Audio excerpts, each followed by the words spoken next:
بسم اللہ الرحمن الرحیم۔ السلام علیکم ورحمۃ اللہ وبرکاتہ۔ دو ایسی نیکیاں ہیں جن کو کرنے والا اللہ کے ہاں نیکوکاروں میں لکھا جائے گا۔ وہ دو نیکیاں کون سی ہیں جاننے کے لیے ویڈیو مکمل دیکھیں تاکہ آپ پوری تفصیل سے آگاہ ہو سکیں۔ اللہ تعالیٰ نے قرآن کریم میں لوگوں پر خرچ کرنے کا حکم دیا ہے اور اللہ تعالیٰ لوگوں پر خرچ کرنے کو پسند کرتا ہے اور ایسے لوگوں کے نام نیکوکاروں میں لکھ دیتا ہے۔ صحیح البخاری میں حدیث ہے، نبی صلی اللہ علیہ وآلہ وسلم نے فرمایا، خرچ کیا کرو اور اسے گن گن کر مت رکھو ورنہ اللہ بھی تمہیں گن کر ہی دے گا۔ نیز محتاجوں اور غریبوں کو دینا مت رکھو ورنہ اللہ بھی تمہیں دینا روک دے گا۔ ایک اور حدیث میں رسول اللہ صلی اللہ علیہ وآلہ وسلم نے فرمایا، جب انسان فوت ہو جائے تو اس کا نیک عمل منقطع ہو جاتا ہے، سوائے 3 اعمال کے وہ منقطع نہیں ہوتے، صدقہ جاریہ یا ایسا علم جس سے فائدہ اٹھایا جائے کہ نیک اولاد جو اس کے لیے دعا کرے۔ آپ صلی اللہ علیہ وآلہ وسلم نے فرمایا، جب آدمی ثواب کی نیت سے اپنے اہل و عیال پر خرچ کرے پس وہ بھی اس کے لیے صدقہ ہے۔ ناظرین، خرچ کرنے والے کے لیے اللہ تعالیٰ کے فرشتے بھی دعا کرتے ہیں۔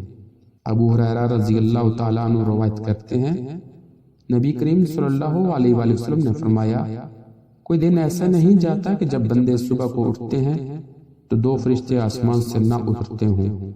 ایک فرشتہ تو یہ کہتا ہے کہ ہے اللہ، خرچ کرنے والے کو اس کا بدلہ دے، اور دوسرا کہتا ہے کہ ہے اللہ، ممسک اور بخیل کے مال کو تلف کر دے۔ جہاں خرچ کرنا اتنی بڑی نیکی ہے اور اس کا اتنا بڑا اجر ہے، وہاں اللہ تعالیٰ نے ایک اور بہت ہی بڑی نیکی کا ذکر کیا ہے۔ گو کہ یہ نیکی کرنا انتہائی مشکل ہے، لیکن اللہ کے ہاں اس کا اجر بہت عظیم ہے۔ اللہ تعالیٰ قرآن کریم میں ارشاد فرماتے ہیں کہ غصہ پینے والے لوگ اس سے بہت پسند ہیں اور ایسے لوگوں سے اللہ پاک محبت کرتا ہے اور ان کا شمار نیکوکاروں میں کرتا ہے۔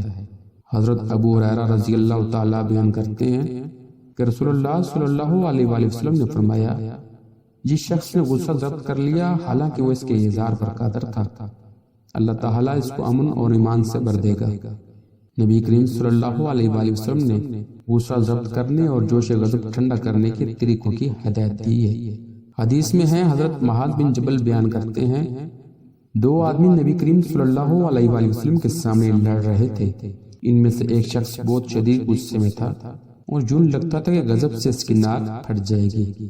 نبی کریم صلی اللہ علیہ وآلہ وسلم نے فرمایا، مجھے ایک ایسے کلمے کا علم ہے، اگر یہ وہ کلمہ پڑھ لے گا تو اس کا غضب جاتا رہے گا۔ حضرت معاذ نے پوچھا، یا رسول اللہ، وہ کلمہ کیا ہے؟ آپ صلی اللہ علیہ وآلہ وسلم نے فرمایا، وہ یہ کہے، اللہم انی اعوذ بک من الشیطان الرجیم۔ حضرت ابو ذر رضی اللہ تعالیٰ بیان کرتے ہیں کہ رسول اللہ صلی اللہ علیہ وآلہ وسلم نے فرمایا، جب تم میں سے کوئی شخص غصے میں ہو اور وہ کھڑا ہوا ہو تو بیٹھ جائے، پھر اگر اس کا غصہ دور ہو جائے تو فبیا، ورنہ پھر وہ لیٹ جائے۔ عطیہ رضی اللہ تعالیٰ بیان کرتی ہیں کہ رسول اللہ صلی اللہ علیہ وآلہ وسلم نے فرمایا، غضب شیطان سے ہے اور شیطان آگ سے پیدا کیا گیا ہے اور آگ پانی سے بجھائی جاتی ہے، تو جب تم میں سے کوئی شخص غضبناک ہو تو وہ وضو کر لے۔ حضرت معاذ رضی اللہ تعالیٰ بیان کرتے ہیں کہ رسول اللہ صلی اللہ علیہ وآلہ وسلم نے فرمایا، جس شخص نے غصے کو ضبط کر لیا باوجود یہ کہ وہ اس کے اعذار پر قادر تھا، اللہ تعالیٰ تمام مخلوق کے سامنے اس کو اختیار دے گا، وہ جس حور کو چاہے لے لے۔ حضرت عبداللہ رضی اللہ تعالیٰ بیان کرتے ہیں کہ رسول اللہ صلی اللہ علیہ وآلہ وسلم نے فرمایا، تمہارے نزدیک پہلوانی کا کیا معیار ہے؟ صحابہ نے کہا، جو لوگوں کو بچھاڑے اور اس کو کوئی نہ بچھاڑ سکے۔ آپ صلی اللہ علیہ وآلہ وسلم نے فرمایا، نہیں، بلکہ پہلوان وہ شخص ہے جو غصے کے وقت اپنے نفس کو قابو میں رکھے۔ حضرت عبداللہ بن عمر بیان کرتے ہیں کہ انہوں نے رسول اللہ صلی اللہ علیہ وآلہ وسلم سے سوال کیا کہ مجھے اللہ عز و جل کے غضب سے کیا چیز دور کر سکتی ہے؟ فرمایا، تم غصہ نہ کرو۔ حضرت ابو الدرداء رضی اللہ تعالیٰ بیان کرتے ہیں کہ میں نے عرض کیا، یا رسول اللہ صلی اللہ علیہ وآلہ وسلم، مجھے ایسا عمل بتائیے جو مجھے جنت میں داخل کر دے۔ رسول اللہ صلی اللہ علیہ وآلہ وسلم نے فرمایا، تم غصہ نہ کرو تو تمہارے لیے جنت ہے۔ حضرت عائشہ رضی اللہ تعالیٰ بیان کرتی ہیں کہ جب بھی رسول اللہ صلی اللہ علیہ وآلہ وسلم کو 2 چیزوں کا اختیار دیا گیا تو آپ ان میں سے آسان کو اختیار فرماتے، بشرطے کہ وہ گناہ نہ ہو۔ اگر وہ گناہ ہوتی تو آپ سب سے زیادہ اس سے دور رہتے۔ رسول اللہ صلی اللہ علیہ وآلہ وسلم نے کبھی اپنی ذات کا انتقام نہیں لیا، ہاں اگر اللہ کی حدود پر مال کی جاتی تو آپ ان کا انتقام لیتے تھے۔ رسول اللہ صلی اللہ علیہ وآلہ وسلم نے فرمایا جب قیامت کا دن ہوگا تو اللہ عز و جل کے سامنے ایک منادی ندا کرے گا، جس نے اللہ کے پاس کوئی بھی نیکی بھیجی ہو وہ آگے بڑھے، تو صرف وہ شخص آگے بڑھے گا جس نے کسی کی خطا معاف کی ہوگی۔